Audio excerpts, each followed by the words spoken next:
E aí galera do Distopia, eu sou o Tio Sam. Esse final de semana a gente esteve lá no Shopping Bourbon para gravar a inauguração da Geek dentro da Livraria Cultura, e lá a gente teve a oportunidade de entrevistar muita gente legal.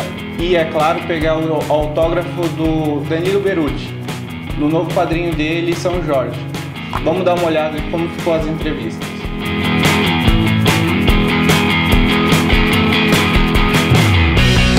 E aí galera do Distopia Cast, sou o Barba Castanha e estou aqui com o Paulo Castro. Vai contar um pouco pra gente aqui do lançamento da Geek que está acontecendo aqui no Shopping Bourbon.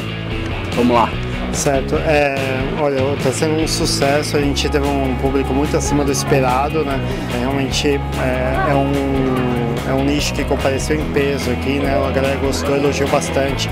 Tem uma diversidade de produtos, né, muito maior do que a gente conseguia antes, né? Consegue ter uma exposição de coisas bem interessantes, vale a pena a visita. Bom, como surgiu a ideia, né, de trazer o Danilo Beruti aqui para prestigiar esse lançamento? Olha, ele é um quadrinista que está fazendo muito sucesso, né? A Carol, que é a nossa responsável por eventos, participou do lançamento na feira, né? E achou interessante trazer ele aqui para participar com a gente, né? Inaugurar essa nova fase aqui da livraria. Né? Bom, você pode contar pra gente qual é o público, como que tá ocorrendo aí todo o processo? A gente tem desde do hardcore, que curte um RPG underground, assim, né? Até, principalmente, eu acho, a galerinha que está iniciando nos quadrinhos, né? Que gosta do primeiro escalão, do Batman, do Super-Homem, assim, está se iniciando, né? E a ideia é que com essa loja, né, eles conheçam todo o universo que antes eles não conheciam, né? Que através do videogame eles passam para leitura, né, e se desenvolvem nesse sentido. Juntar toda a galera, né, no mesmo ambiente. Muito bacana, viu? Valeu, Paulo, muito obrigado pela entrevista. Um abração. Obrigado. Tchau.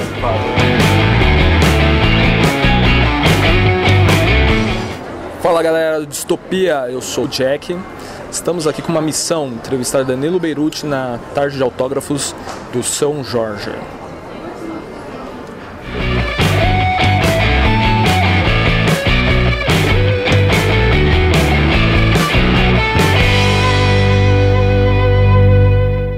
Olá pessoal do Distopia, hoje a gente está aqui com o grande Danilo Beruti. Danilo, o que você pode falar do novo quadrinho São Jorge? Bom, é o meu último trabalho, né? É uma HQ onde o que eu faço é o seguinte: eu misturo todos os mitos e lendas e até mesmo a parte histórica em torno do São Jorge, que é um santo que acho que é super importante no Brasil, mas também é padroeiro da Inglaterra, Barcelona. Então ele é um santo que ele se destaca no meio de todos os santos como um santo que tem assim um carinho muito grande, né? Em diversos lugares do mundo. Então eu pego todos os mitos em torno do São Jorge e meio que construo uma história que eu acho que como que eu vou falar? Isso ela se passa no Império Romano, mas tem uma pegada mais realista do que uma coisa de santo geralmente tem. Pode contar um pouco da origem do Necronauta, como você teve a ideia para criar o personagem? O Necronauta, ele foi o meu primeiro projeto, foi uma HQ que eu fiz em fanzine, autopublicado, e o personagem surgiu do nome, né? Eu acho que tem vários processos que acontecem para você criar um personagem. A primeira coisa que surgiu no Necronauta foi o nome. E aí, a partir daí, eu comecei a criar os elementos em torno do personagem por conta desse nome dele, Necronauta. E foi um projeto que eu levei independente por 6 números. Daí ele foi meu primeiro trabalho editado por uma editora, saiu tudo publicado pela HQM, ganhou um segundo volume depois, e é engraçado que até hoje as pessoas me cobram muito, porque o primeiro volume está esgotado, né? Então quando as pessoas cobram, putz, você precisava, só está me faltando o Necronauta 1, onde eu acho, não sei o que lá, eu percebi que as pessoas têm um carinho pelo personagem também. Eu também tenho, eu queria saber onde está o 3. Então, é um plano um dia fazer outro Necronauta. Agora, como eu estou agora lançando o São Jorge, estou fazendo o Astronauta volume 2, então eu ainda não defini qual vai ser o próximo passo depois disso. Mas com certeza um dia pretendo voltar pro personagem. Tem alguma coisa que pode contar do Astronauta 2, Danilo? Bom, contar, deixa eu só posso contar que sai esse ano ainda, provavelmente vai sair esse ano ainda, e é o trabalho que eu estou fazendo agora. Agora não posso dar muito mais detalhe sobre a história nem nada por enquanto. Você tem muitos temas estrangeiros que você consegue dar uma brasileirada, fica mais interessante. Alguns contos do Necronauta ou o próprio Bando de Dois. Tem algum ainda que você quer trabalhar futuramente? Algum tema assim? Um tema nacional? É um tema estrangeiro que você torna mais nacional. Engraçado. Eu não tenho tanto essa impressão. Assim, eu acho que, por exemplo, o Bando de Dois, que talvez seja a minha obra com cunho mais nacional de todos, eu basicamente eu cheguei à conclusão que o Cangaço é mais legal do que o Velho Oeste foi, em termos factuais, né? Então você tem elementos mais interessantes no Cangaço do que você tinha no Velho Oeste. Mas aí você tem a percepção que o Velho Oeste é uma coisa fantástica, porque o cinema americano trata isso como uma coisa super fantástica, interessante, ou então os diretores de faroeste italianos que dão um sabor mais interessante no faroeste. Então eu percebi que assim, o material base do Cangaço já é mais interessante, então você só tinha que pegar e dar o mesmo tratamento que eles dão nos Estados Unidos pro Velho Oeste, e com certeza ia dar certo, e deu certo, né? Que é o caso do Band 2, foi um álbum que até hoje está sendo editado, e até hoje está saindo. Mas eu não tenho essa percepção que tem uma grande preocupação, é que eu acho que o tema é muito interessante do Cangaço, sabe? É que remete muito ao Glauber Rocha, Deus do Diabo na Terra do Sol, faz Sim. Essa mistura de faroeste com cangaço, né? Sim. Questão. Personagem da cultura pop que você gostaria de trabalhar? Você já trabalhou com o Necronauta, o Astronauta. Eu acho que o Eternauta argentino seria bom para fazer uma trilogia nauta, mas tem algum que você ainda quer trabalhar? Não, assim, lógico, tem vários. Eu cresci dentro de Beat, então quer dizer, tem vários personagens que são legais e seriam legais de trabalhar. Não é exatamente o que eu quero fazer com a minha carreira, mas também se aparece uma oportunidade você não vai automaticamente desprezar nada. Acho que tudo tem um momento, tem uma hora que é legal trabalhando, mas que eu destacaria, eu acho que é o Jonah Rex e o Motoqueiro Fantasma. Acho que são dois personagens que eu, apesar de nunca ter lido muito Motoqueiro Fantasma, eu acho que o Motoqueiro Fantasma é visualmente muito legal, e o Jonah Rex eu acho fantástico o personagem. Pena que não teve um filme à altura do personagem. Sim, os dois, né? Última questão, um recado pro pessoal que quer começar no quadrinho. Não tem mistério, tem vários mistérios, né? São todos pequenos, então quer dizer, quem quer começar, eu acho que se você ler, se informar, se for atrás de informação, é muito fácil de começar. Fazer quadrinhos é uma coisa assim, que exige milhares de pequenas etapas, né? Então você tem roteiro, você tem desenho, você tem anatomia, você tem... Tudo se desdobra em milhares de etapas pequenas, mas nenhuma delas é um grande desafio impossível.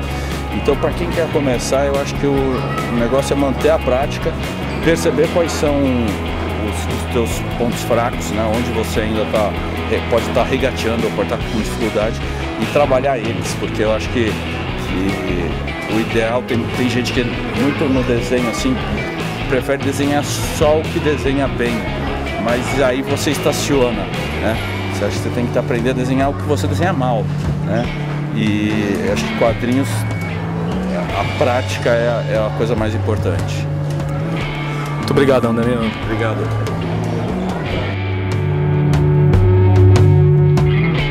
Oi, pessoal do Distopia, eu tô aqui com o Paulo Ramos, tudo bem? Tudo bem, tá bom. Eu gostaria de saber como foi da Martins Fontes trazer o Eternauta para o Brasil e sobre o seu livro dos quadrinhos argentinos. Vamos começar do Eternauta. O Eternauta foi uma surpresa, porque eu mesmo não sabia. A gente descobriu no meio do caminho aí que a A Martins Fontes tinha fechado contrato para publicar tanto o Eternauta 1 quanto o Eternauta 2, que nunca tinham sido publicados aqui no Brasil. E eu tive a honra de fazer o prefácio, né? Foi aí que eu soube da história que a Martins Fontes iria publicar o Eternauta. A gente pode falar do Eternauta, e aí ligando um pouco com a outra pergunta que você fez, que é sobre o livro, sobre os quadrinhos argentinos, que é o Bem-vindo, um passeio pelos quadrinhos argentinos, livro que a gente publicou em 2010, é que é uma das... ao lado de Mafalda, vamos dizer assim, é seguramente a criação de quadrinhos mais importante da história da Argentina. E não era conhecida aqui no Brasil. Foi publicada de 57 a 59, semanalmente nas bancas, depois reunida em livro a partir de 70. E é uma história adulta que mostra a invasão de extraterrestres no planeta Terra e é focada em Buenos Aires, claro. A história foi feita na Argentina no fim da década de 50. O que é curioso é que antes de se falar de quadrinho adulto, isso começa com Robert Crumb, década de 60, com quadrinho europeu na década de 60, a Argentina já fazia quadrinho adulto em 50. E é uma história que pouca gente sabe aqui no Brasil e que até ter sido publicada pela Martins Fontes, essa obra há pouco tempo, ninguém comentava dela aqui no Brasil. E o livro dos quadrinhos argentinos, o livro-reportagem que a gente fez, tenta explicar um pouco dessa história do quadrinho argentino. Como é que no Brasil a gente sabe tanto do quadrinho dos Estados Unidos, do Japão, da Europa e a Buenos Aires, que aqui de São Paulo, que é onde a gente está gravando a entrevista agora, Buenos Aires fica a 2h30. Como é que num lugar que fica 2h30 daqui a gente não sabe quase nada muito além de Mafalda, Maitena e outras coisas? E o livro procurou mostrar isso, a história do quadrinho argentino, mostrando para o brasileiro a riqueza de quadrinhos que eles têm lá e que até então ninguém comentava aqui, era praticamente desconhecido. O ciclo do Eternauta, ele se fecha muito bem na primeira edição e já na segunda começa revolucionando desde o começo. É impressionante, eu fiquei muito surpreso deles terem lançado já o segundo, em seguida praticamente do primeiro. Quadrinhos argentinos, tem alguma recomendação que você acha que é essencial agora o pessoal conhecer melhor, além do Eternauta? Comece pelo Eternauta. Comece pelo Eternauta. Se você já conhece Mafalda, ok, mas comece pelo Eternauta. O Eternauta 2, que você comentou, também é bem interessante, mas é importante contextualizar. Era uma época em que o autor, ele foi publicado mais ou menos de 76 a 78 na Argentina, e era uma época que o autor ele era militante do movimento da juventude peronista argentina, que era durante a ditadura argentina. E ele escreveu o roteiro, deixou para o desenhista e foi militar. Ele era perseguido, ele foi capturado, torturado e morto. E a história continuava sendo publicada todos os meses nas bancas e ninguém sabia que o autor estava morto e nem poderia falar, correndo o risco de quem denunciasse também ser desaparecido. É por isso que a impressão de que o 2 já começa com uma coisa mais pesada de guerrilha, e o final, a última página, eu obviamente não vou contar, mas a última página, dentro desse contexto, tem uma significação muito forte. Eu começaria por Eternauta, e a partir de Eternauta tentando puxar o fio com outras histórias do Oesterheld, que é o principal escritor argentino. Depois, se gostar do estilo, tenta pegar alguma obra do Carlos Trígio, que era um escritor falecido há pouco tempo, que também... É que os dois fizeram vários dos roteiros argentinos. Eu acho que a chance de você pegar diferentes desenhistas, como Eduardo Risso, que fez Sem Balas, trabalhou nos Estados Unidos, e tantos outros que trabalharam com o Trígio ou com o Oesterheld, é muito grande. Obrigado pela entrevista. É isso, obrigado, um abraço.